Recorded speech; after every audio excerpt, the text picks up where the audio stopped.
Seguimos, queridos amigos, en Crónicas Marplatenses, en este espacio dedicado a historias de nuestra querida ciudad de Mar del Plata. Y acá en Crónicas Marplatenses nos enorgullecemos de tener un especialista, un sabedor, un amante del horror y el terror en su más puro estado. Por primera vez en la Argentina, el señor Juan Pablo Martínez. Juan. Gracias. Recién llegué al Aeroparque Jorge Newbery. Sí. Juan, te fue a recibir toda tu comitiva, todos tus seguidores sí, amantes del horror y el terror. Del Jorge Newbery viajé en otro avión al Astor Piazzolla. No me gusta porque usted se baja el precio. Usted es un gran escritor, se lo recomiendo a todos. Mándenme un mail, yo les mando el PDF con todo el material. Hay un libro, que lo compren. ¿Hay un libro? A eso iba a ir. ¿Qué libro hay, señor Nicolás Carmona? Está buscando la muerte este señor. El Liber Horroris. Liber Horroris. ¿Qué encontramos en el Liber Horroris, Juan Pablo? 14 historias de horror y terror. Son cosas diferentes. Una cosa es el horror, que es sobrenatural. El terror es físico. Son 14 historias que se desarrollaron durante algunos años y que intentamos de algún modo compilar en este gran libro de muy recomendada lectura. Pueden conseguir el Liber Horroris en varias librerías o si no por DM. Por Crónicas Marplatenses o a través de la página de Editorial Gualicho. También está en Mercado Libre, pueden buscarlo. Perfecto. Lo pueden encontrar en el usuario de Mercado Libre de Editorial Gualicho. Juan Pablo, ¿cuál es la historia de terror o de horror que nos nuclea hoy frente al fuego? Es una historia que me han comentado, he escuchado de varias personas y que puede ser tanto un mito urbano como ser una historia real. O sea, está la puerta abierta para la libre interpretación, dice usted. Yo he estado consultando gente al respecto. Estuvo buscando material de archivo, digamos, oralidad, en este caso. Sí, así es, porque encontré 3 testimonios de personas que dicen, una corroboró algo, 2 dicen haber tenido contacto con esto. Me tienen ascuas, Juan Pablo, ¿de qué va a hablar hoy? Precisamente ya que estamos con el olvido, quería hablar de algo que caracteriza a la ciudad, ¿no? 2 cosas que caracterizan a la ciudad. Estábamos hablando de 2 que no sé si se pueden decir. El clima es uno de ellos, la tormenta o el frío.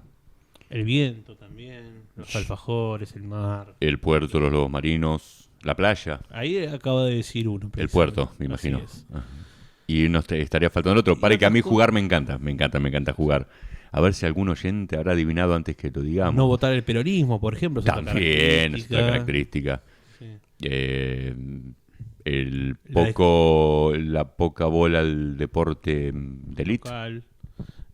Desconfiar del porteño. Sí. Algo común en todo el interior. Y después, que llueva en febrero. También. Jubilados en marzo. También. Y hay algo ahí que anda cerca. ¿Estoy cerquita? Anda cerca. Otra cosa que caracteriza a la ciudad es la gran cantidad de veteranos precisamente que tiene viviendo. Sí, es una ciudad muy avejentada, Mar del Plata. Esto no es una crítica, es una descripción. Imaginemos que gran cantidad de personas llegan al último momento de su vida, ya llegamos a la etapa final. Sí. Y digamos, tienen una ciudad cercana, a 400 kilómetros en capital, conurbano, que les gusta, que es linda, que es ciudad, pero entre paréntesis, capital. Mejor ciudad de la existencia. Tal vez. Mar del Plata, mejor ciudad de la existencia. Esto va a ser dicho en todas las emisiones de Crónicas Marplatenses. Desde Mar del Plata, mejor ciudad de la existencia. Nicolás Carmona, Juan Pablo Martínez, Iraco López, Crónicas Marplatenses. Pero vienen a vivir acá y es más barato, les alcanza con la jubilación, que siempre los jubilados pobres están mal. Y claro, digamos que es amigable en ese sentido la ciudad, porque hay muchas promociones para los jubilados, por suerte, ¿no? Están olvidados. Algo que caracteriza precisamente es el tema, precisamente jubilados y puerto. Si hay muchos jubilados, que hay también muchos geriátricos. Sí. ¿Dónde viven los viejos? Y algo que ocurrió, dicen que esto comenzó hacia los 80s. En los 80s. Nos sitúan a principios de los 80s, otros a finales de los 70s, otros a finales de los 80s. No hay unanimidad en cuándo aconteció esta historia. Pero si uno tuviera que hacer un índice estadístico, digamos, de la media, casi todos, la mayoría, diría, el año 1986. 1986, verano del 86, sí. Todavía no habíamos llegado a México. Otoño, quizás. Otoño del 86. Un abril, un mayo, dice usted. Por ahí. La cuestión es que algo que siempre caracterizó a la ciudad, el puerto, digamos, es que era arribo de buques de varios lugares del mundo para lo que es pesca. En esa época no se había liberalizado. De varias banderas, como se varias, suele decir. Así es. Inclusive varias para disimular, como en El Señor de la Guerra, la película Con Nicolas Cage. Con Nicolas Cage, así es. Llega un buque de bandera soviética. Recordemos que en esa época todavía existía la Unión de Repúblicas Socialistas Soviéticas, la ex-URSS. Entre paréntesis, mi viejo de un barco soviético me trajo un gorro de esos típicos de los rusos y muchas marquillas de cigarrillo que yo coleccionaba en la época. No, qué belleza. Qué belleza el gorro, Sí. por Dios. Sí, lo tengo, está todavía en casa. Se adapta fácilmente al clima de Mar del Plata. En invierno sí. Sin duda. Sí, en invierno es espectacular usarlo. Belleza. Sí, encima es de piel de oso, no sé de qué es terrible. El cosaco, a partir de ahora no es más el turco, sino que es el cosaco. El cosaco. Siriaco López. Cosaco López. El cosaco López, sí, me encanta. Cosaco López. Llega un barco de bandera soviética y lo que se comenta es que, bueno, baja la tripulación. Y, o sea, coincide la mayoría de los hechos con la llegada de este barco. No es que podemos asegurar que este barco soviético es el que vino por pesca, ¿no? No podemos aseverar que haya sido este barco, pero sí que todo coincide justo más o menos en los días de llegada de este barco. Sí. Dicen que a partir de ese momento, que con ese barco llegaron varias personas que ni siquiera podían hablar ruso. ¿Cómo? Perdón, era un barco de bandera soviética y ni siquiera podían hablar ruso, pero ¿de qué No podían idioma? hablar ¿Qué ruso, idioma hablaban? ucraniano, ni kazajo, ni... ¿Se saben que hablaban? No podían hablar. No podían articular palabra alguna de Se habían ningún idioma. olvidado de hablar. Opa. El olvido dentro de nuestra historia. Precisamente. ¿Y cómo se olvidaron de hablar? Perdone que le No pregunte. sabían cómo expresar, querían hablar, pero no podían decir las cosas. No podían decirlo hasta que lentamente comenzaban a poder expresarlas en castellano, fueron aprendiendo. Pero no se acordaban su idioma de origen. No podían hablar una sola palabra de ruso, ni de ucraniano, ni de búlgaro, ni Nada. de albanés, nada. Y tengo el testimonio de un trabajador portuario que dice haberse encontrado con uno de estos supuestos rusitos. ¿En qué contexto me tengo que preguntar? Vamos a decirlo, en un cabaret de la zona de 12 de octubre y la antigua Martínez de Oz, hoy Avenida de los Trabajadores. Pero que hay algo, el hombre, yo pensé, bueno, tal vez estaba bebido. Entonces por eso no puede recordar cómo era. Sí. Pero el tipo dice que no estaba, ni siquiera había empezado a beber. El tipo recién había llegado y conoció un tipo que estaba ahí en la barra. Empezaron a charlar, pero no había bebido nada y no puede recordar ni siquiera cuando había llegado. No lo puede recordar. Recuerda todo lo que habló, todo, hasta el último detalle, pero su imagen se hace difusa. El tipo se olvidó de cómo era la apariencia del ruso en ciernes. De este ruso. Y hay varias personas que dicen haber visto al ruso, pero que no saben cómo era. ¿Cuál es la cuestión? Este ruso, supuestamente, si es que era un ruso. Estoy tentado en bautizarlo, en poner un Dimitri, pero sigamos. Pongámosle. No, porque podríamos bautizarlo con un nombre, pero no sabemos qué era. Porque esto, vamos a decirle eso, era algo que se alimentaba de la memoria, precisamente. Opa. Vamos a poner un nombre: vampiro de la memoria. Vampiro de la memoria, mira, es la primera vez que escucho. Vampiro de la memoria. Este ser, o esto, vamos a llamarlo esto, porque no sabemos qué era. Dicen varios que han visto o oído a alguien con tonada rusa trabajar, o tonada, digamos, de Europa del Este, ya que se nos suena parecido tanto un ruso como un ucraniano, un bielorruso, o un... Sí, alguien de detrás de la cortina. Claro. Alguien de, digamos, de Alemania hacia el oeste, de Polonia hacia el este, perdón. Trabajando en geriátricos de la ciudad. Ahí entra lo de los veteranos que estábamos hablando. ¿Qué ocurre? Cada vez que trabajaba este ruso en estos lugares, varios ancianos morían. De causas naturales, ¿eh? No es que morían asesinados, morían de causas naturales. Se hacían autopsias, no tenían ninguna sustancia, no tenían lesiones, no tenían absolutamente nada. Un paro cardiorrespiratorio, que es de lo que nos terminamos muriendo todos siempre. Sí. Algo que generalmente paro cardiorrespiratorio, mejor dicho, causado por algo, que es la verdadera causal de muerte. Acá no había, o sea, tenían achacamientos de viejos, pero no sé. ¿Y cuál es la cuestión? Generalmente eran los geriátricos que trabajaba este ruso. Como hemos dicho, ya era alguien que podía manejar, o algo que podía manejar la memoria. Y se alimentó no solo de la memoria de estos viejos, sino que además les quitó la memoria de cómo debía latir. Hasta la el fuerza corazón, vital cómo se movía el viento. les chupó este vampiro de los Está recuerdos. el famoso mito urbano que dice que solo usamos el 10% del cerebro. Ujú, sí. Que eso es mentira. Usamos todo el cerebro, solo que unas partes van para las cosas conscientes y otras partes van, por ejemplo, para el latido del corazón. Nosotros no estamos pensando latir, respirar, mover el brazo derecho. No. Hay cosas que hacemos conscientes. Voy a hacer crecerme las uñas. No. No. Eso es El Inconscientemente. pelo. Esa es la parte más primitiva del cerebro. ¿Y si este ente venido de Rusia o en un barco ruso logró hacer eso también? Un médico que pude entrevistar Sí. constata lo de las muertes. Este tipo trabajaba, era un médico gerontólogo, Sí. y dice que es verdad lo de las muertes, y que los veteranos inclusive estaban teniendo periodos de amnesia previos a la muerte definitiva. O sea, pasaban, en un criollo medio tirado de los pelos, de estar relativamente bien a ser viejitos gagá. Pasaban de estar bien, aunque internados y con los males que tiene en la edad, a estar como si tuvieran un Alzheimer. Y siempre la figura de nuestro ruso y siempre- paseándose por el geriátrico. O la figura difusa esa figura camaleónica de la cual podía hacerse cual hombre invisible. Sí. O el sonido de alguien que hablaba en ruso. El recuerdo de un recuerdo de tal vez otro recuerdo.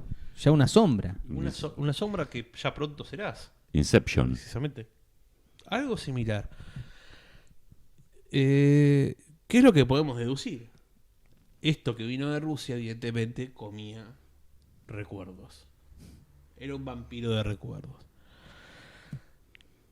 Evidentemente, qué persona, mejor dicho, ya que no son cosas, pobres viejos, qué tipo de personas más llenas de recuerdos que un anciano. Un onagenario, un octogenario, está repleto de recuerdos. Ergo, eso era como entrar. Era un festín para el vampiro de recuerdos. Imagínense entrar a la mejor fábrica de dulce de leche, el que más le guste, y pueden darle Chipotle. cucharadas y cucharadas y cucharadas de dulce de leche, o los que más le guste. Te empachás dulce. Bueno, quedó empachado lo ruso, esta cosa rusa de recuerdos, y se cebó, se ve. Porque hasta lo último le sacó. Hasta lo más primitivo del Sí. cerebro. Como las funciones vitales, Como las motoras. funciones vitales. 3 investigadores del CONICET con los que estuve entrevistándome, 3 biólogos Sí. que trabajan en INIDEP, que no quiero deschavarlos, ¿no? No, está bien. Me dijeron Testigo que de identidad reservada en esta historia. lo que pasa es que da para que los cachen, vamos a decirlo así. Claro, para que los tomen como poco serios si divulgasen esta información. Esta historia que no sabemos si es cierta o no. Ujú. Estamos hablando con potencial. Sí. Dicen que hay especímenes, tanto complejos como un camaleón. 3 investigadores del CONICET, que además trabajan en el INIDEP, que no Sí. vamos a deschavarlos porque dan para que los cachen, no para que los carguen. Y esto es serio, vamos a hablar en potencial porque Ujú. estamos hablando de una historia que no sabemos si es real. Me estuvieron diciendo que hay animales desde los más complejos como un camaleón a animales o seres más microscópicos que pueden simular ser otra cosa. Digamos, ¿Cómo cambiar de sería? forma. Camuflarse. Sí. Por ejemplo, el camaleón toma el color para poder cambiar de color según la ocasión, como dice el viejo tema, para Sí. poder Esconderse de sus predadores. de sus depredadores, precisamente. Otros peces, algunos peces lo que hacen, por ejemplo, es enterrarse para camuflarse o cambiar un color determinado como es el de la tierra donde está viviendo. Hay unos pulpos también que cambian la forma y el color para parecerse a otro animal. También. Hay unos gatos precisamente. también que cambian de forma. Básicamente, sí. Siga. Muy bien. Y esto me retrotrajo a una gran película que tuvo una precuela hace no tantos años, una película de los 80, que es la película La Cosa. Ujú. Sí. ¿Se recuerdan que hubo una Sí. película? Las pueden encontrar en Netflix, si nos escuchan está en Netflix, una gran película. Las dos. La cosa de John Carpenter. La de John así Carpenter, que sí. luego en el 2003, 4, 5... Hubo una remake. Segunda es parte. precuela, Precuela. claro. No sé si recuerdan que esto es al margen. Yo me confundo la cosa con el ente, así que no sé. En la cosa está llegando un perro a la base antártica, Sí. que es en realidad algo alienígena. Y en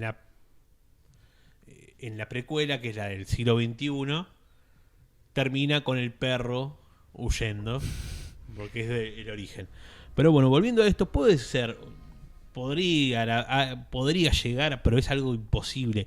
No hay elementos, no hay seres que puedan llegar a cambiar de forma de tal manera, o mutar tanto de un momento al otro, camuflarse como para parecer un ser humano Ujú. un instante al otro.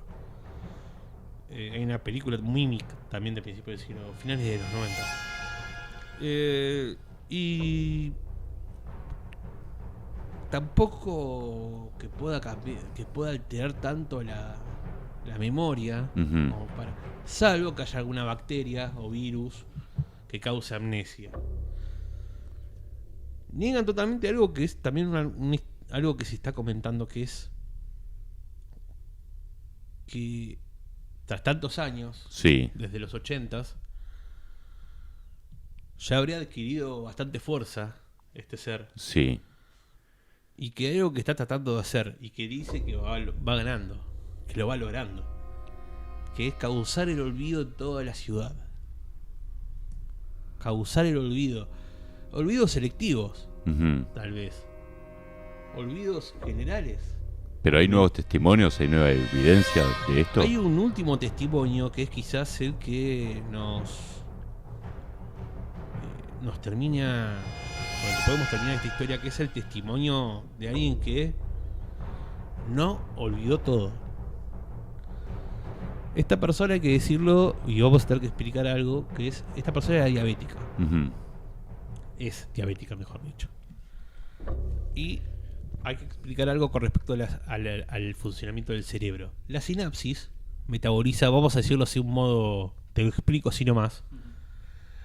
La sinapsis se genera por el metabolismo del azúcar en sangre, diciéndolo más o menos así rápido. Así podemos pensar, recordar. Esta persona tuvo un encuentro con esto, bajo la forma de... Él dice que era bajito, con un poco de barba, colorado, delgado. Dice que se parecía mucho al actor que hace de Rorschach Sí. en Watchmen. Watchmen. Dice que lo conoció en un local, en el local donde él trabajaba. El tipo fue de cliente. Tenía un local de comida él. Tuvo bastante trato, un bar. Y dice que esta persona, que para colmo en esa época no se cuidaba de la diabetes, por lo tanto tenía la glucosa a niveles Sí, altísimos. excesivos. Así es. Entonces, esta dice que no sabe cómo, porque eso sí lo olvidó. Se le borraron algunos episodios. Por ejemplo, dejó de recordar a sus padres ya fallecidos. Empezó a no recordar cumpleaños. Se olvidó de viajes. No se acordaba del viaje de egresado de cuando terminó la secundaria. No se acordaba de bocha de cosas. Sus hijos no recordaba de viajes con sus hijos. Las vacaciones de su vida. Sí. Pero no pudo olvidar todo. El tipo en un momento se fue. el ruso, vamos Sí. a decirlo. La tonada no se le había ido.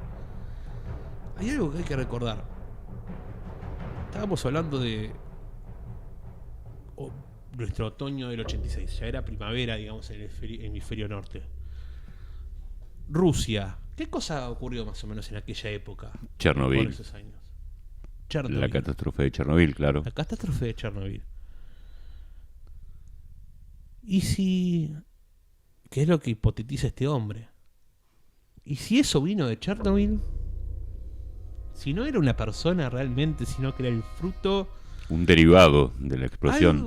Algo, pongámosle un germen, algo, un gusano, un ser que logra mimetizarse, algunos de estos animales que estamos nombrando, que logra mimetizarse de tal manera que toma esta forma y luego y que además se alimenta de memoria, fruto del mejunje nuclear de Chernobyl. Y hay algo más que pregunta, y ya vamos terminando la historia de esta persona, que es si puede quitar recuerdos, ¿puede instalar también recuerdos? Tal vez haya cosas que recordamos que no existen, como el efecto Mandela, que tal vez alguna vez podríamos hablar, explicándolo así nomás, es recordar cosas de una manera que no es, como por ejemplo la escena de Luke, yo soy tu padre, Claro, que no existe. que no existió, se llama efecto Mandela porque hay gente que cree que Mandela murió en prisión. Como no es así. Tócala de nuevo, Sam. Toca la de nuevo Sam. También otro efecto Mandela. La vez que se desgració la gimnasta en la tele, no me sale el nombre. Muchastegui. María Muchastegui. Tampoco Así es. existió. La cuestión es que lo que nos dice esta persona es ¿qué? Si esto es así, si hipotetizamos esto, ¿qué era eso? Si logra hacernos ir olvidando cosas, tarde o temprano todos olvidaremos todo, e incluso olvidarnos del olvido. Esta es la historia que dejo picando. Ya lo saben, queridos amigos. Si ven a Rorschach, The Watchmen, en alguna calle marplatense, corran para el otro lado.